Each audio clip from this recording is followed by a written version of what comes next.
నమస్తే ఫ్రెండ్స్, సాహితీ కళాయాత్ర ఫెస్ట్ ఛానల్కి స్వాగతం. మిత్రులారా, ఈరోజు మనం తెలుసుకుందాం అనే శీర్షికలో సముద్రాల లోపల అగ్నిపర్వతాలు ఉన్నట్లే జలపాతాలు కూడా ఉన్నాయంటారు, నిజమేనా అనే విషయం తెలుసుకుందాం. సముద్రాలు చాలా లోతైనవి. ఇందులో ఉన్నవి కేవలం ఉప్పు నీరు. సాధారణంగా సముద్రపు నీరు సముద్రంలో పడడం అంటూ ఉండదు.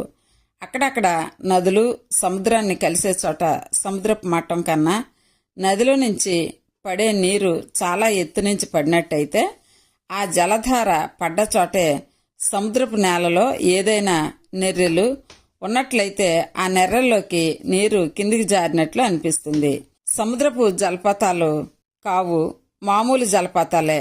మారిషస్ ద్వీపాల్లో అక్కడక్కడ కొన్ని చోట్ల ఇసుక మేటలతో పాటు సాంద్రతరమైన కాల్షియం సల్ఫేట్ పదార్థపు రేణువులు సముద్రపు నేల ఎగుడు దిగుడుల్లో చారికిల్లాగా పెరిగిపోవడం వల్ల సముద్రంలోనే జలపాతం ఉన్నట్లు భ్రమ కలుగుతుంది. నిజానికి సముద్రాల్లో ఎక్కడా జలపాతాలు లేవు. మరి విన్నారు కదా ఫ్రెండ్స్, ఇలాంటి ఆసక్తికరమైనటువంటి అంశాలు, శాస్త్రీయమైనటువంటి సమాధానాలు తెలుసుకోవాలనుకుంటే మరి సాహితీ కళాయాత్ర ఫెస్ట్ ఛానల్ని సబ్స్క్రైబ్ చేసుకోవాల్సిందిగా మనవి చేస్తున్నాను. అదేవిధంగా ఈరోజు మన వీడియో మీకు నచ్చితే లైక్ చేయండి. మరి please like, share and subscribe. Thank you for watching. నమస్తే.